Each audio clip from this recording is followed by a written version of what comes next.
Bonjour mes élèves. Au début de l'année, on a divisé notre programme en 3 parties. La matière, la chaleur et l'électricité. On va commencer maintenant la deuxième partie, c'est la chaleur. Pour cela, on va débuter par le chapitre 12, intitulé La propagation de la chaleur.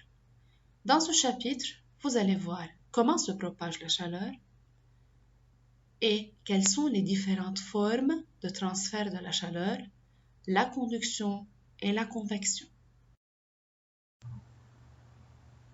Pour comprendre la propagation de la chaleur, prenons l'exemple suivant. Vous avez un bac Bunsen sur lequel on a mis une casserole contenant de l'eau et on a commencé à chauffer. Dans cet exemple, quelle est la source de la chaleur? La source de la chaleur est la flamme. Mais pourquoi la casserole, l'eau et l'air environnant deviennent chaudes? En fait, la chaleur se propage de la flamme vers l'air et de la casserole vers l'eau. Et maintenant, voyons que se passe-t-il si vous laissez une tasse de café et de la glace sur une table dans une chambre. D'une part, la tasse de café se refroidit jusqu'à atteindre la température de la chambre. D'autre part, la glace fond et la température de l'eau va augmenter jusqu'à atteindre la température de la chambre. Alors, quel est le sens de propagation de la chaleur? La chaleur se propage toujours dans un seul sens. Elle se propage du corps chaud vers le corps froid. Passons maintenant à la transmission de la chaleur dans les solides et dans les fluides. C'est-à-dire, on va voir comment se transmet la chaleur dans les solides, d'une part, et dans les fluides, d'autre part. Voyons maintenant que se passe-t-il dans la tige métallique. La tige métallique est un solide. Alors, elle est formée par des particules très serrées. Une fois on a mis la flamme, on remarque que la chaleur se transmet de proche en proche, d'une particule à une autre particule.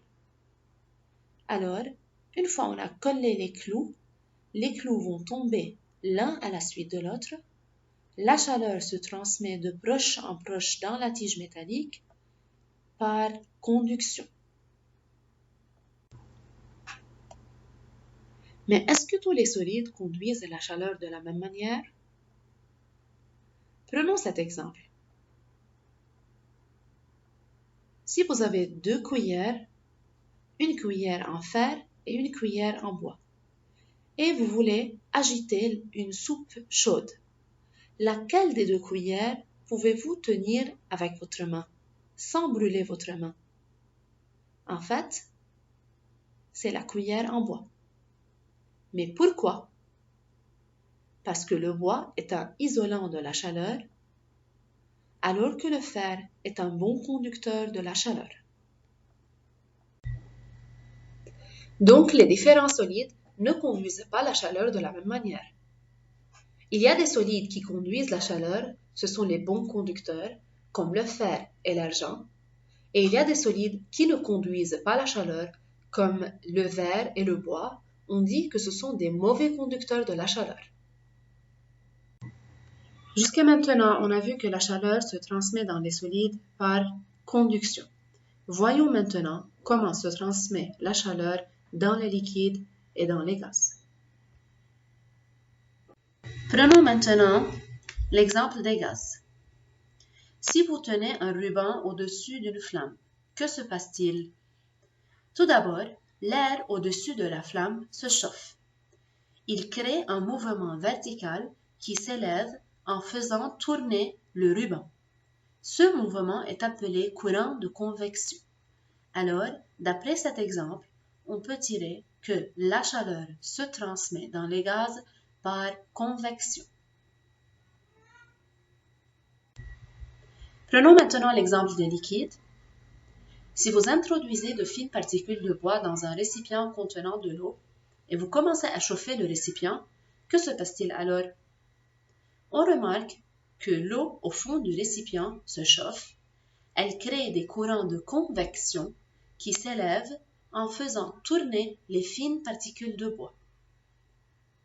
Donc, on peut conclure que, encore dans les liquides, la chaleur se transmet par convection. À la fin de cette séance, voyons ce qu'on a appris. On a vu que la chaleur peut se propager dans certains solides et même dans les fluides, c'est-à-dire les liquides et les gaz. Et que la chaleur peut se propager de deux manières, ou bien par conduction ou bien par convection.